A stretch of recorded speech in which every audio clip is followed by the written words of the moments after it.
Olivia Thorne believed the world was a stage, and she was its perpetually celebrated star. Her husband, Liam, she had long ago decided, was merely a stagehand, a useful, quiet presence meant to ensure her spotlight never flickered.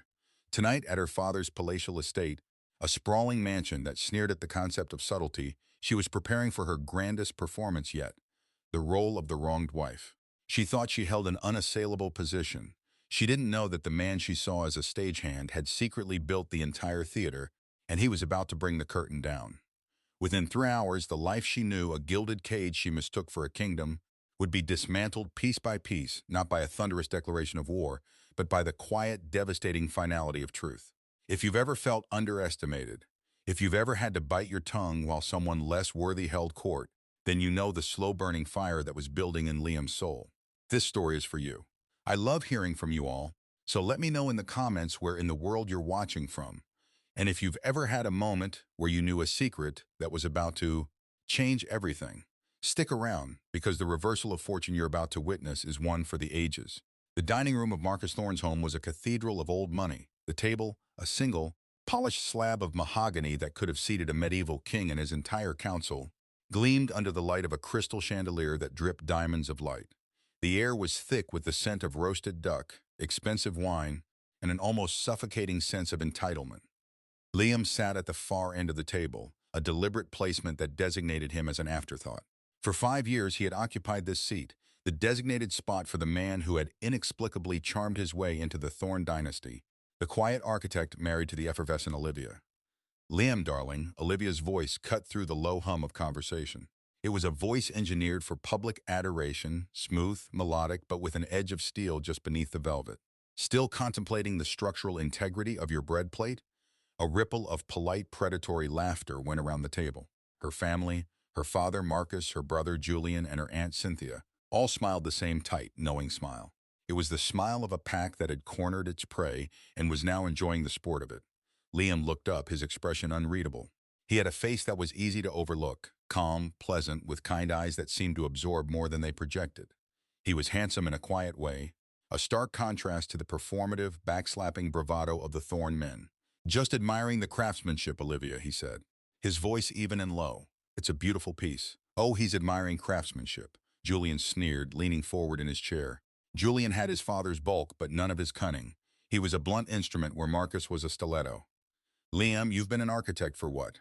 10 years? What's the biggest thing you've ever built? A garden shed? Maybe a particularly ambitious doghouse?" More laughter. This time, louder, less polite. Liam felt the familiar heat of humiliation rise in his chest, a sensation he had learned to master, to file away. He took a slow, deliberate sip of water, the cool liquid a counterpoint to the fire inside him. His gaze met Olivia's across the vast expanse of mahogany. She was watching him, her eyes glittering with a kind of triumphant cruelty. She enjoyed these moments. They reaffirmed her narrative. She was the prize, and he was the lucky, slightly embarrassing contest winner. "My work is fulfilling," Liam said simply, offering no further defense. He knew it was pointless. Any attempt to explain the intricate, soul-satisfying work of designing spaces that people would live and work in would be twisted into a joke, another piece of evidence for their case against his worth. They didn't want to understand. They wanted to diminish. Marcus Thorne, the patriarch, finally deigned to speak, his voice a low rumble that commanded immediate silence. "Fulfillment doesn't pay for a lifestyle like this, Liam." He made a grand, sweeping gesture that encompassed the room, the house, the unseen acres of manicured land. "Olivia has certain standards. She was raised for a life of significance. It's a burden, of course, but one she bears with grace." The implication hung in the air, thick and poisonous as cigar smoke. "And you, Liam, are a part of that burden." Liam didn't respond. He simply reached down to the briefcase by his chair. It was a worn leather case, another source of their amusement. They didn't know what was inside. His fingers brushed against a simple, thick manila envelope. The edges were crisp. The weight of it was substantial. It was a symbolic object, a physical anchor for the secret power he held. Inside that envelope was a different kind of architecture, the carefully constructed framework of his escape and of their downfall. Olivia, misinterpreting his silence as shame, pressed her advantage. "Daddy's right, Liam. We need to have a serious talk after dinner, about our future, about what's realistic." The word realistic was a weapon, and she wielded it with the casual cruelty of a child pulling wings off a fly. Her version of realistic was a world where he would shrink himself down to nothing so she could have everything. Liam met her gaze again, and this time, There was something in his eyes she couldn't quite read. It wasn't anger, it wasn't sadness. It was a profound, unnerving calm. It was the calm of a man who wasn't just contemplating the bread plate, but who had already drawn the blueprints for the demolition of the entire house. He gave a small, almost imperceptible nod. "Yes, Olivia," he said, his voice still perfectly even. "We should definitely talk." And in that moment, the stage was set, the actors were in place, and the first act of a tragedy or a triumph, depending on your perspective, was about to begin. The audience, her family, was confident. They believed they knew how the play ended. What they didn't know was that the script they'd been reading was a complete work of fiction. The real story, the one contained in the manila envelope, was about to have its dramatic public reading, and there would be no applause. The dinner continued as a masterclass in psychological warfare. Every conversation was a labyrinth with a minotaur of condescension at its center. They spoke of lavish European vacations, of corporate acquisitions, of political donations that greased the wheels of power. And with every mention of a seven-figure transaction or a private jet, a glance would be shot in Liam's direction, a silent question asking, "Can you even comprehend such numbers, little man?" Liam, for his part, played his role to perfection. He was the attentive, slightly bewildered husband. He nodded, he listened, he offered quiet, non-committal phrases. He was a gray rock in a river of glittering, chattering water. Inside, however, he was not a rock. He was a cartographer, meticulously mapping the shoals of their arrogance, charting the depths of their blindness. Each insult, each backhanded compliment, was another landmark noted, another coordinate logged. "Julian just closed the Henderson deal," Marcus announced, beaming at his son. "A $30 million property portfolio, all cash. He did it over a round of golf." "Well, the other fellow was a terrible putter," Julian said with a laugh that was too loud, too forced. "You learn to read a man by his short game." He looked at Liam. "You play golf, Liam?" "I don't have much time for it," Liam replied honestly. "Of course not," Julian said, slapping the table. "You're too busy with your, what is it you do? You draw houses, right? My kid does that with crayons. Maybe you two could collaborate." The table erupted. Olivia laughed the hardest, a high, tinkling sound that grated on Liam's nerves more than Julian's boorishness. It was the sound of betrayal, polished and presented as a social grace. He had designed the house they lived in, not just drawn it, but poured his soul into it. He had spent months ensuring the light fell just so in the morning, that the flow between the rooms fostered connection, that the materials were honest and timeless. Olivia had once called it his masterpiece. Now, in front of her family, she allowed it to be compared to a child's scrawl. He felt a familiar phantom ache in his hand, the memory of holding a drafting pencil, the satisfying friction of graphite on vellum. His work wasn't about money or status. It was about creating order and beauty from chaos. It was a language the Thorns, who only understood the grammar of acquisition, could never hope to speak. The main course was cleared away, replaced by dessert, a deconstructed cheesecake that looked more like a science experiment than food. It was then that Olivia chose to deliver the blow she had been telegraphing all evening. "Speaking of houses," she began, dabbing her lips with a linen napkin, "I have the most wonderful news." She looked around the table, a queen addressing her court. "I've decided to launch my own lifestyle brand." Cynthia the aunt clapped her hands together. "Olivia, darling, that's marvelous. What is it?" "It's called Thorn Living," Olivia announced, her voice resonating with theatrical importance. "It's about curated elegance, authenticity, a return to classic values." She said the words as if she had invented them. "And I've found the perfect headquarters for it. The old Miller property on the waterfront. It needs a complete overhaul, of course, but the location is to die for." Marcus nodded approvingly. "The Miller property is a prime piece of real estate, but it will require a significant capital investment to acquire and renovate." "Exactly," Olivia said, her eyes finally landing on Liam, cold and hard as polished stones. "Which is why we'll be selling our house. The market is high, and the equity will provide the seed capital I need." Silence, a thick, heavy silence, fell over the table. Liam stared at her. Their house. The house he had designed not for a client, but for them, for their future, for the children they had once spoken of. The grain of the oak floors, the cool slate of the hearth, the window in the study that framed the ancient maple tree in the backyard. He knew every inch of it. It was a physical manifestation of his love for her, a love she was now proposing to liquidate for a vanity project. This was the catalyst, the final, clarifying moment. The years of quiet humiliations, the dismissals of his work, the erosion of his identity, they were all abstract wounds. This was concrete, this was a violation of something sacred. He felt for the envelope in his briefcase again. It felt heavier now, denser. It was no longer just a collection of documents. It was a verdict. Liam's voice was quiet, but it cut through the silence with the precision of a scalpel. For the first time all night, there was a flicker of something other than placid calm on his face. It was a deep, profound disappointment. Olivia waved a dismissive hand. Don't be so sentimental, Liam. It's just a building. We can always get another one. My brand is what's important now. It's our future. My brand. Our future. The possessive pronouns were telling. Liam looked at Marcus, and you support this. Marcus steepled his fingers, avoiding Liam's gaze. Olivia has a brilliant eye for business. A thorn always backs a thorn. It was a tribal declaration, a drawing of lines in the sand. Liam was on the wrong side. He had always been on the wrong side. I see, Liam said. And he did. He saw with a clarity that was almost painful. He saw the 5 years of his marriage not as a partnership, but as an extended, unpaid internship in the art of being invisible. He saw his love, which he had given freely and fully, treated as a disposable asset. He excused himself from the table, murmuring something about needing fresh air. No one tried to stop him. In their eyes, he was retreating, defeated. They didn't see him walk out onto the stone terrace, the cold night air a welcome shock to his system. They didn't see him pull out his phone. They didn't see him send a single two-word text to a number saved under the name David Chen. The text read its time. He stood there for a long moment, looking out at the city lights twinkling in the distance. Each light represented a life, a story, a home. He had dedicated his life to creating those homes. He had built structures of glass and steel and wood, but he had failed to build one with the woman he loved. Or perhaps he hadn't failed. Perhaps the foundation was flawed from the beginning. Perhaps she was the one who had brought the wrecking ball. He took a deep breath, the cold air clearing his head. The humiliation was gone, replaced by a cold, hard resolve. The cartographer had finished his map. It was time to navigate his way out. He slipped the phone back into his pocket and turned to re-enter the lion's den, no longer as prey, but as the man who owned the zoo. When Liam returned to the dining room, the atmosphere had shifted. The air of feigned politeness had evaporated, leaving behind the raw, acrid smell of impending conflict. The dessert plates had been cleared.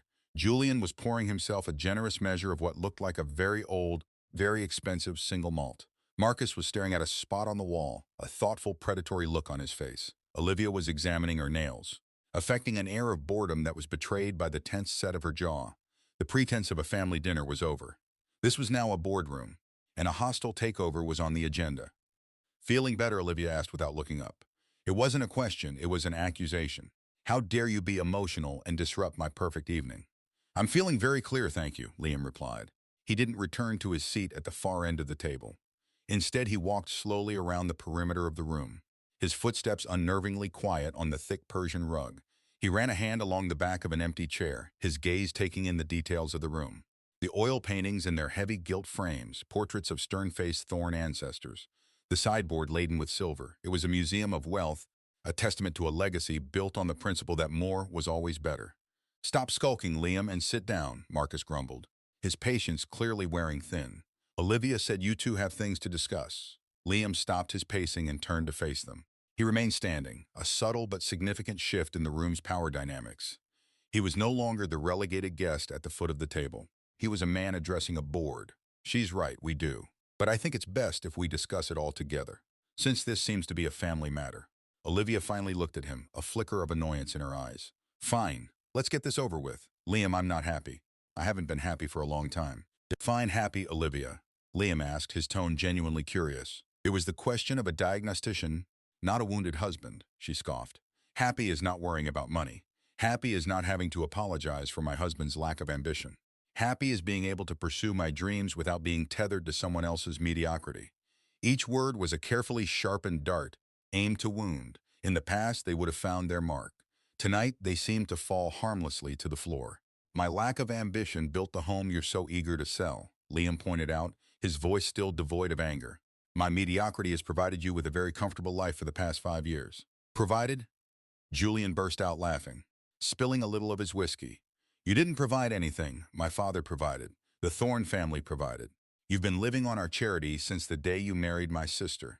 You came into this with nothing but a set of well-worn suits and a degree from some state school. And you think that's all I have now? Liam asked, the question hanging in the air. This was the moment Olivia had been waiting for. She stood up, her posture radiating righteous indignation. It's not just about the money, Liam. It's about the fact that you're holding me back.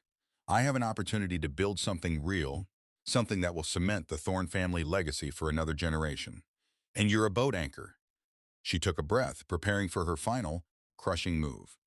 So here's the deal. I've spoken with a lawyer. I can file for divorce, and given the disparity in our financial situations, I would be entitled to significant alimony. It would be messy. It would be embarrassing for you.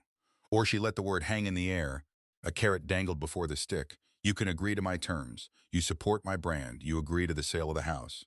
And you provide me with a monthly allowance. A stipend to ensure I can maintain the lifestyle to which I am accustomed while I get Thorn living off the ground. Marcus leaned forward. It's a generous offer, Liam. It allows you to walk away with your dignity intact. Liam almost laughed. Dignity. They had spent the entire evening, and indeed the last 5 years, stripping him of his dignity piece by piece. And now they were offering to sell it back to him. And what is the number you've attached to this dignity? Liam asked.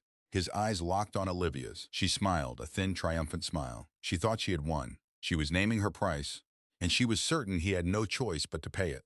$100,000, she said, the words clear and cold. A month. $100,000 a month. The sheer, breathtaking arrogance of it was almost beautiful in its purity. Julian whistled, a low, appreciative sound.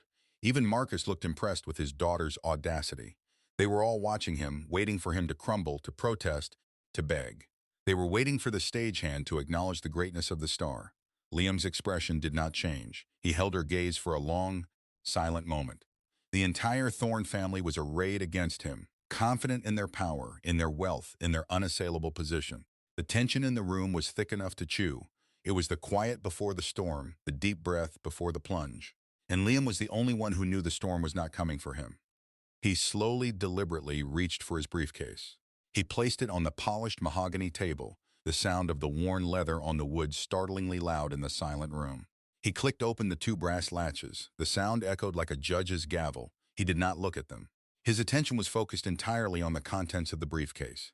He bypassed a stack of rolled blueprints, a set of architectural renderings, and went straight for the manila envelope. He slid it out. It lay on the table between them, a simple, unassuming object in a room dedicated to opulence. It was a declaration of war disguised as interoffice mail.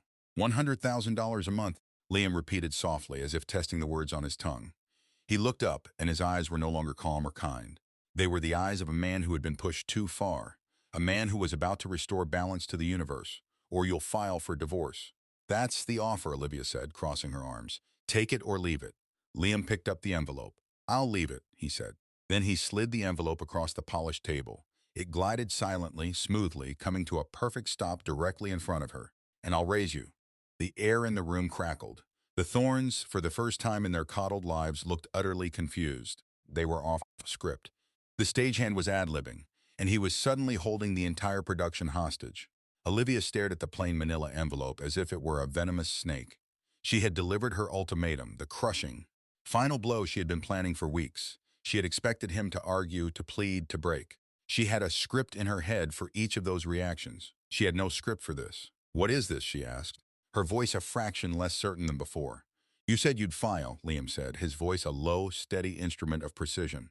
I thought I'd save you the trouble. Those are our divorce papers. I had them drawn up 6 weeks ago. The silence that followed was not merely an absence of noise. It was a physical presence, a crushing weight that pressed down on the room. Julian's smirk froze and then slowly dissolved. Marcus, who had been leaning back in his chair like a king on his throne, slowly sat forward, his eyes narrowed. Olivia's face went through a rapid series of microexpressions. Confusion, disbelief, anger, and then finally, a flicker of something she rarely felt, uncertainty. You're bluffing, she finally spat out, though the words lacked conviction. You can't afford to divorce me. A real divorce with real lawyers, it would ruin you. You'd be left with nothing. That's a fascinating assumption. Olivia, Liam said. He walked over to the sideboard and, in a shocking breach of protocol, poured himself a glass of Marcus's prized single malt. He took a sip, savoring the smoky peat, letting the silence stretch. He was in control now. The rhythm of the room belonged to him. It's based on a fundamental misunderstanding of our situation, he continued, turning back to face them.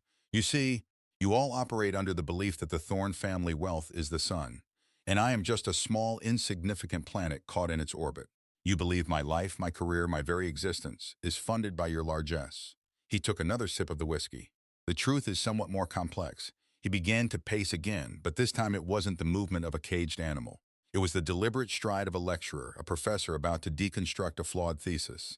For 5 years, I have listened to you all mock my profession, an architect, a grower of houses, a cute little hobby.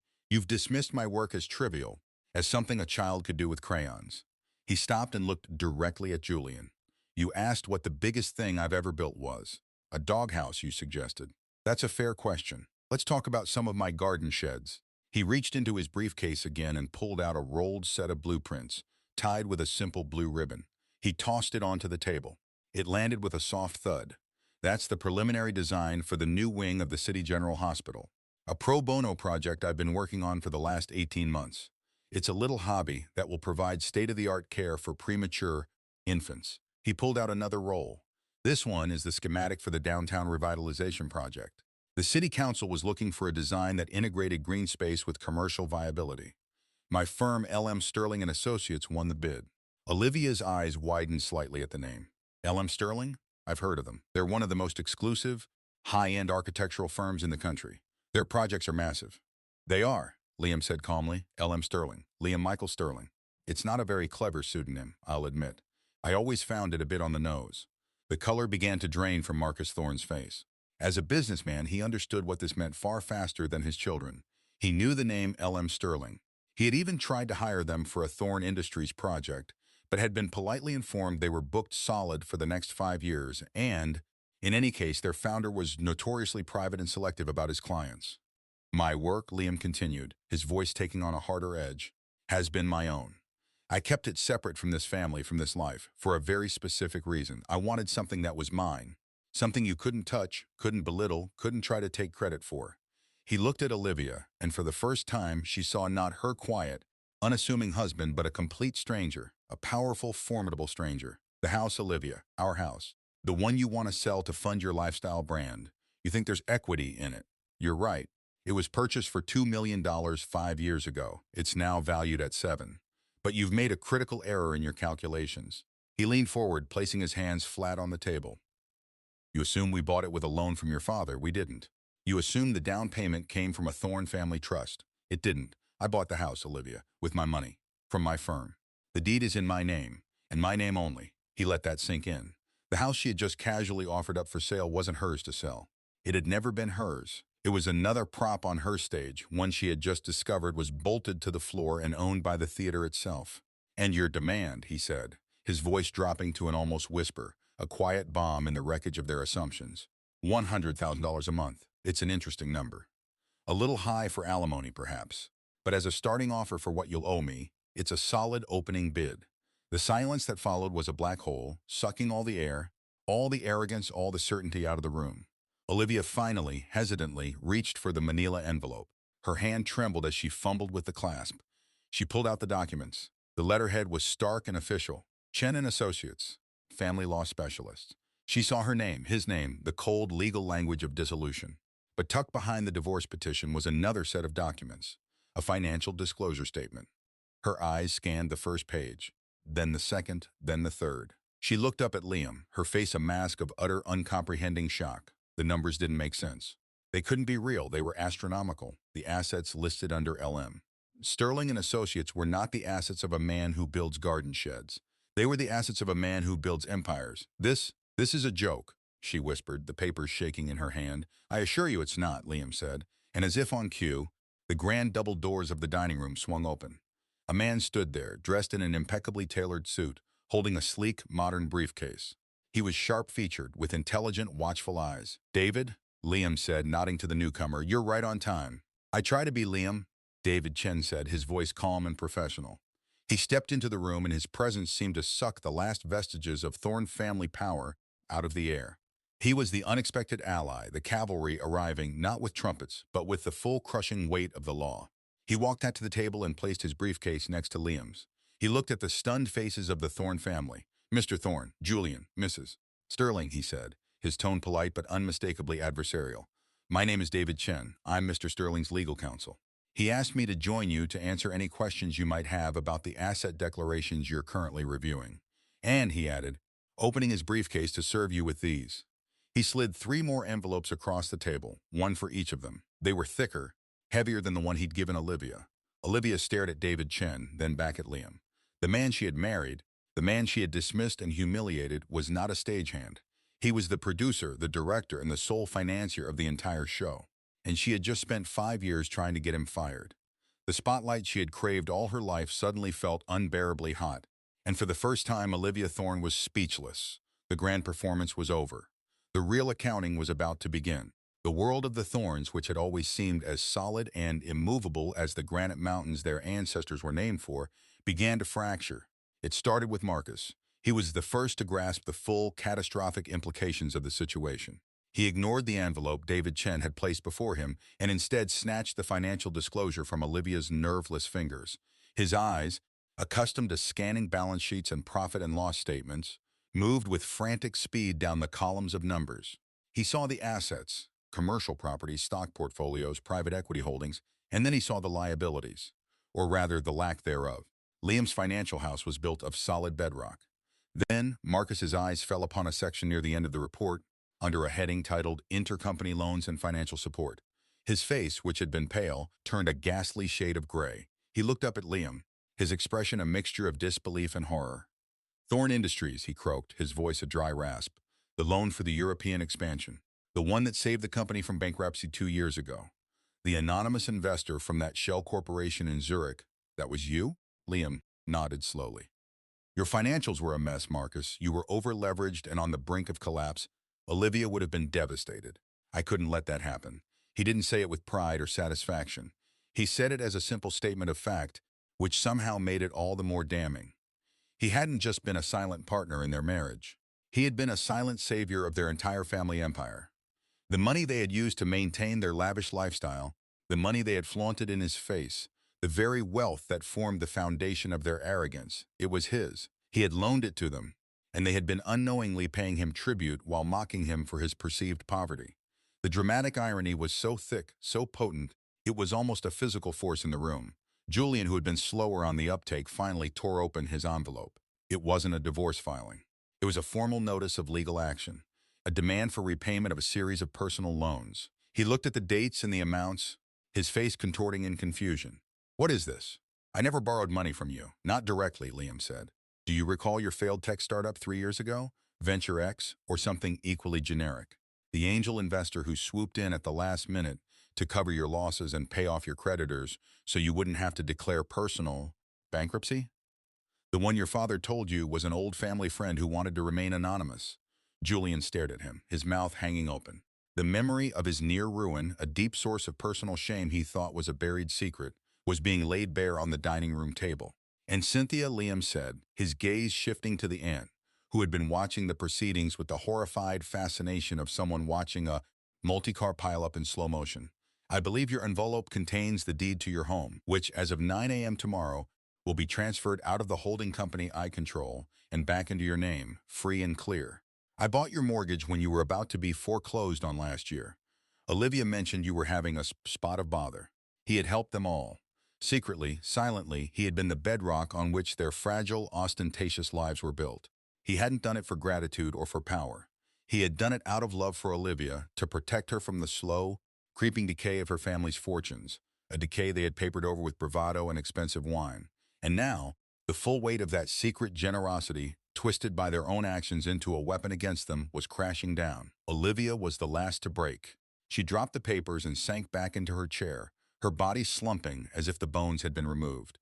The carefully constructed persona of the wronged wife, the arrogant queen, shattered into a million pieces. All that was left was a confused, terrified woman. "Why?" she whispered, her voice barely audible. "Why would you do all this and never say a word?" It was the most honest question she had asked all night. Liam looked at her, and for a moment, the hard mask of the strategist fell away, and the man she had married, the quiet, kind man, looked out. "Because I loved you," he said, and the simple words held the weight of 5 years of silent sacrifice. "And because I knew that the moment you found out, this would happen. The money would become the point. It would become a tool, a weapon, a scoreboard. I didn't want to be your bank, Olivia. I wanted to be your husband." He paused, the pain of that failure evident in his eyes. "I wanted you to love me for me. The me you thought was just a simple architect with a modest income. I thought that if I could have that, the rest didn't matter. I was wrong. Because the me you thought I wasn't enough for you. You didn't just want my love. You wanted my love to come with a certain social and financial status, one you believed I couldn't provide. You were ashamed of me." He gestured around the opulent room. "This," he said, "all of this, it's a stage. And you have been performing on it for so long. You've forgotten who you are when the curtain is down. You weren't in love with me, Olivia. You were in love with the idea of a husband, and I was a casting choice that you grew to regret. His voice was filled with a deep, aching sadness, not the triumphant roar of a victor. This wasn't a victory lap, it was a postmortem. David Chen, seeing his client's emotional state, stepped forward, all business once more.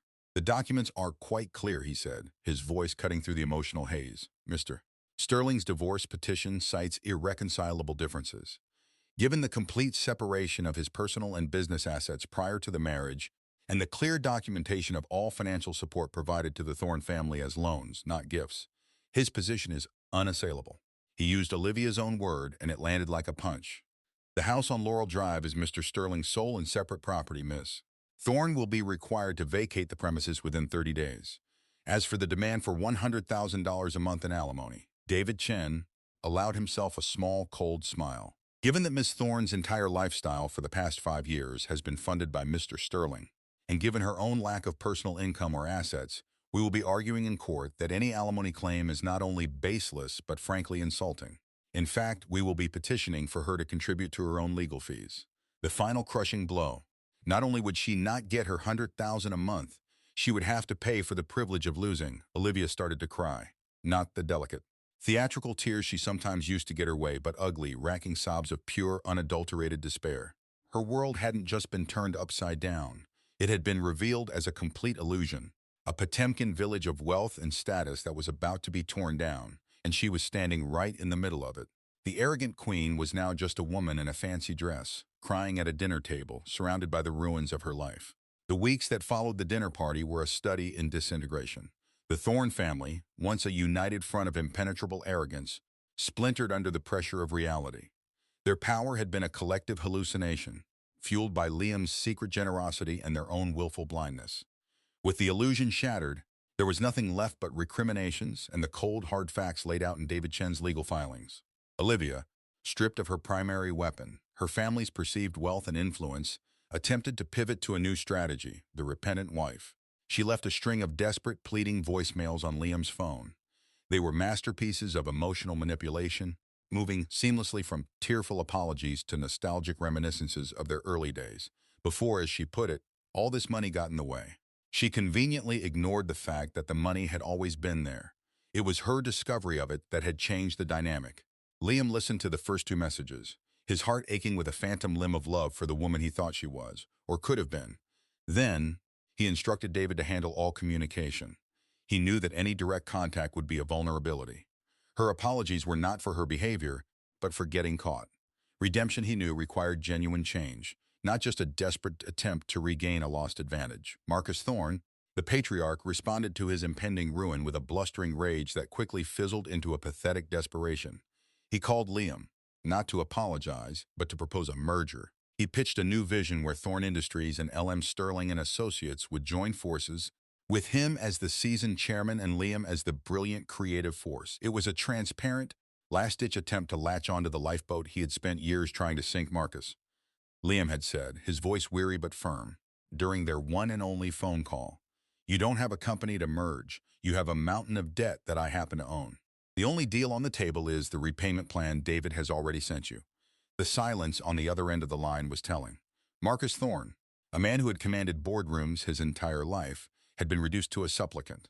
The moral mirror was now reflecting an image he could not bear to see, that of a failure, propped up by the very man he had despised. Julian, predictably, reacted with threats. He sent a series of menacing texts, vague allusions to making Liam's life difficult. David Chen responded with a single polite email to Julian's lawyer, attaching copies of the texts and referencing the relevant statutes regarding harassment and intimidation. The threats stopped immediately. Julian was a bully who had only ever punched down. Faced with a target that could punch back with the full force of the legal system, he folded like a cheap suit. The consequences played out with the slow, inexorable logic of a Greek tragedy. Olivia was forced to move out of the house Liam had built. She rented a small, generic apartment in a complex she would have once derided as utterly beige. Her lifestyle brand, Thorne Living, became a bitter joke among her former social circle, who dropped her with the swift, merciless efficiency of a predator discarding a kill. Without the Thorne money to back her, Olivia was just another person with an idea, and her ideas, stripped of their opulent packaging, were revealed to be hollow. Marcus was forced to sell off Thorne family assets to begin repaying the massive loan to L.M. Sterling. The sprawling estate where the fateful dinner had taken place was the first to go. He and his wife moved into a smaller, more modest home, a move that was a constant, humiliating reminder of their fall from grace. He was forced into a retirement he hadn't planned, his legacy not one of generational wealth, but of catastrophic mismanagement saved from utter ruin only by the grace of his scorned son-in-law. But perhaps the most profound change occurred in the relationship between Olivia and her father. The blind loyalty that had defined their family dynamic curdled into resentment. Olivia blamed Marcus for his financial incompetence, for raising her with expectations the family could no longer meet. Marcus, in turn, saw Olivia's insatiable need for status and her cruel treatment of Liam as the direct cause of their downfall. The silent enabler and the arrogant elite, once allies, were now trapped in a prison of shared failure, with only each other to blame. Through it all, Liam maintained a quiet dignity. He never spoke ill of Olivia or her family. When the society columns buzzed with rumors of the divorce, his official statement, released through David Chen, was a simple "Mr. Sterling wishes Miss Thorne the best in her future endeavors and considers the matter a private one." He wasn't cruel. The terms of the divorce, when finalized, were legally fair. Olivia was not left destitute, but she was not granted the life of leisure she believed was her birthright. The settlement provided her with enough to live on for a year or two, a transitional fund that came with a clear, unspoken message. Your life is your own now. Go and live it. He did not demand repayment of the personal funds he had spent supporting her lavish tastes over the years. That he considered a sunk cost, the price of a painful but necessary education. One afternoon, months after the divorce was final, Liam was walking through a public park near his new downtown office. The office was a space he had designed for himself. Clean lines, abundant natural light, a view of the city skyline he was helping to shape. He was on his way to a meeting, holding a roll of blueprints for a new community arts center. He saw her across the lawn, Olivia. She was sitting on a bench, drinking coffee from a paper cup. She was dressed simply, in jeans and a sweater. Her hair wasn't perfectly coiffed. Her makeup was minimal. She looked ordinary. She was no longer performing. She didn't see him. She was just watching the people go by, a lost, contemplative look on her face. For a moment, Liam felt a pang of something. Not love, not pity, but a kind of sad recognition.